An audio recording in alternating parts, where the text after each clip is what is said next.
और पहले एक खबर आई थी कि इलेक्शन कमिश्नर ने फैसलाबाद में पोलिंग के दौरान जो वोट की तस्वीर बनाने वाला शख्स है वो ज़ेर हिरासत है। अब खबर है साबिक वफाकी वज़ीर आबिद शेर अली से मुताल्लिक, जिनकी बैलेट पेपर पर मोहर लगाने की वीडियो वायरल हो गई। ये देखें आपके सामने। अब ये खिलाफ वर्जी है इलेक्शन कवानीन की, पोलिंग से मुताल्लिक रूल्स एंड रेगुलेशन की।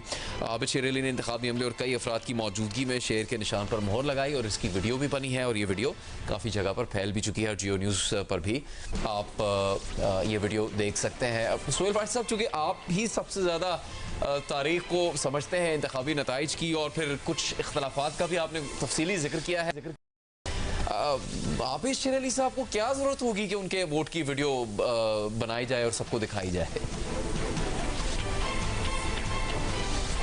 आबिद शेर अली ज़रा लाउड है।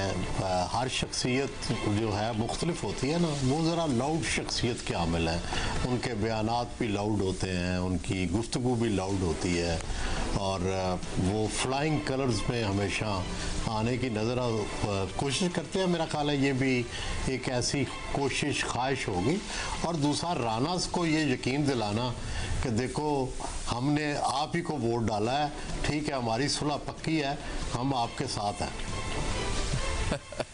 ये इसका मतलब हो सकता है, लेकिन फिर आई थिंक उनका वोट तो कबूल नहीं किया जाएगा अब ये वीडियो सामने आने के बाद इलेक्शन कमीशन की तरफ से।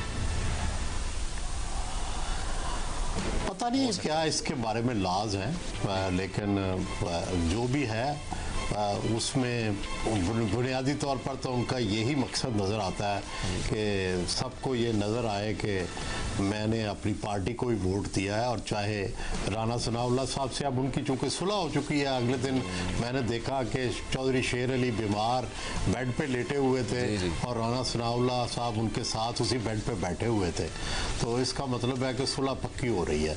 ये भी उसी का सबूत है, उसी का सबूत है। सोहेल भाई साहब, हल्का यानी 185 की भी बात हुई डेरा गाजी खान की, आपने काफ़ी तफसीली हमारी उस पर रहनुमाई की थी। अब उसमें जो दोस्त खोसा के मुखालिफ उम्मीदवार हैं वो पहले से रुकने पंजाब असम्बली है महमूद कादिर लगारी, और फिर वो इस कौमी असम्बली की सीट का भी इलेक्शन लड़ रहे हैं। नहीं, देखिए वो महमूद कादर लगारी और अवैस लगारी और उनके जो बड़े भाई हैं जो इस वक्त लगारी ट्राइब के सरबराह हैं, इनमें सुलह हुई है।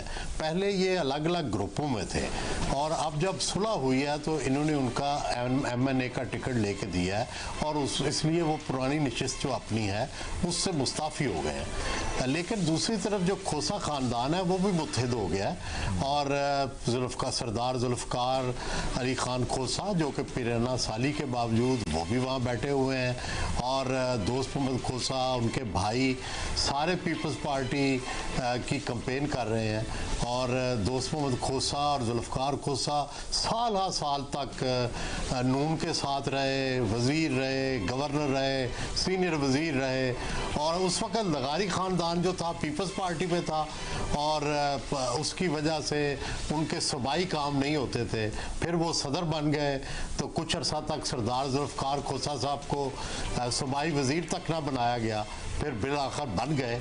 तो ये इनकी एक लंबी हिस्ट्री है खोसा ख़ानदान की और लगारी ख़ानदान की आपस में सियासी रेवलरी की, तो ये उसका इजहार भी होगा।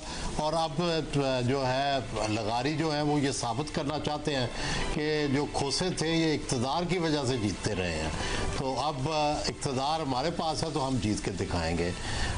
तो अब ये उसका इम्तिहान होगा कि क्या ये वाकई ऐसा है या मुख्तलिफ रिजल्ट्स आते हैं। और खोसा फैमिली ने पीपल्स पार्टी, एक भाई उनके पहले पीपल्स पार्टी में शामिल हुए थे लेकिन बाकी फैमिली नहीं शामिल हुई थी, अब सारे शामिल हो गए हैं और जाहिर है वहाँ पर एक नई अब ग्रुपिंग होगी सारे ज़िले में। सोहेल वड़ाइच साहब और मज़हर अब्बास साहब का माहिराना तजिया थे। रह गए तकरीबन पोलिंग का वक्त खत्म होने में। पाकिस्तान में आज होने वाले इस ज़िमनी इंतखाब में जियो न्यूज़ की खुसूसी नशरियात जारी रहेगी।